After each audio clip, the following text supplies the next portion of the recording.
بسم الله الرحمن الرحيم. حميم. تنزيل الكتاب من الله العزيز الحكيم. ما خلقنا السماوات والأرض وما بينهما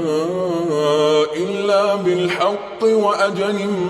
مسمى والذين كفروا عما أنذروا معرضون. قل أرأيتم ما تدعون من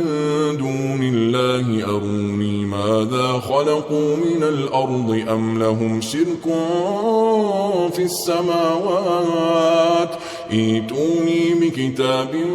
من قبل هذا أو أثارة من علم إن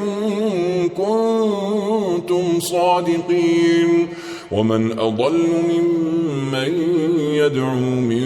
دون الله من لا يستجيب له إلى يوم القيامة وهم عن دعائهم غافلون.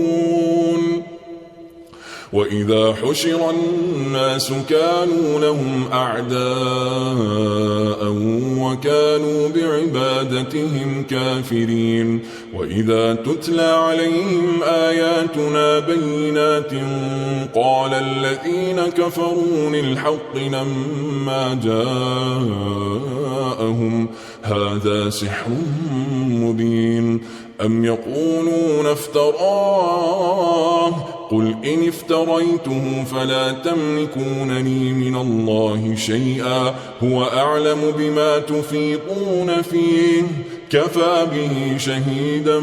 بيني وبينكم وهو الغفور الرحيم.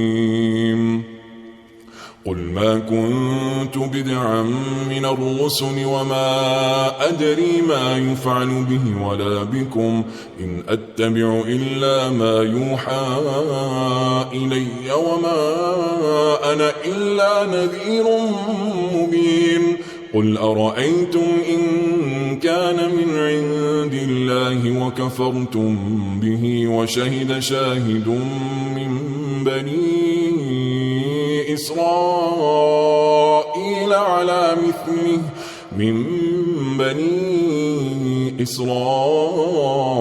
على مثله فآمن واستكبرتم إن الله لا يهدي القوم الظالمين. وقال الذين كفروا للذين آمنوا لو كان خيرا ما سبقونا إليه وإذ لم يهتدوا به فسيقولون هذا إفك قديم. ومن قبله كتاب موسى إماما ورحمة وهذا كتاب مصدق لسانا عربيا لينذر الذين ظلموا وبشرى للمحسنين. إن الذين قالوا ربنا الله ثم استقاموا فلا خوف عليهم ولا هم يحزنون أولئك أصحاب الجنة خالدين فيها جزاء بما كانوا يعملون. ووصينا الإنسان بوالديه إحسانا حملته أمه كرها ووضعته كرها وحمله وفصاله 30 شهرا حتى إذا بلغ أشده وبلغ 40 سنة قال رب أوزعني أن أشكر نعمتك التي أنعمت علي وعلى والدي وأن أعمل صالحا ترضاه وأصلحني في ذريتي إني تبت إليك وإني من المسلمين. أولئك الذين نتقبل عنهم أحسن ما عملوا ونتجاوز عن سيئاتهم في أصحاب الجنة وعد الصدق الذي كانوا يوعدون والذي قال لوالديه أف لكما أتعدانني أن أخرج وقد خلت القرون من قبلي وهما يستغيثان الله ويلك آمن إن وعد الله حق فيقول ما هذا إلا أساطير الأولين أولئك الذين حق عليهم القول في قد خلت من قبلهم من الجن والإنس إنهم كانوا خاسرين ولكل درجات مما عملوا وليوفيهم أعمالهم وهم لا يظلمون ويوم يعرض الذين كفروا على النار أذهبتم طيباتكم في حياتكم الدنيا واستمتعتم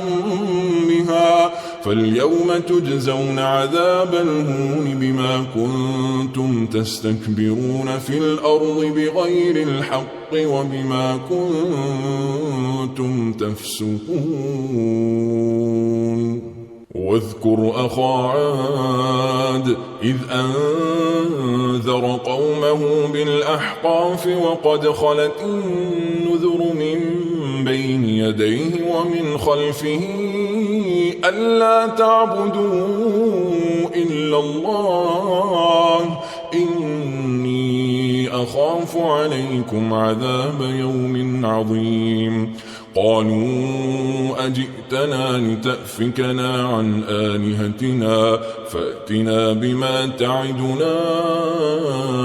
إن كنت من الصادقين قال إنما العلم عند الله وأبلغكم ما أرسلت به ولكني أراكم قوما تجهلون فلما رأوه عارضا مستقبل أوديتهم قالوا هذا عارض ممطرنا بل هو ما استعجلتم به ريح فيها عذاب أليم تدمر كل شيء بأمر ربها فأصبحوا لا يرى إلا مساكنهم كذلك نجزي القوم المجرمين ولقد مكناهم في ماء مكناكم فيه وجعلنا لهم سمعا وأبصارا وأفئدة فما أغنى عنهم سمعهم ولا أبصارهم ولا أفئدتهم من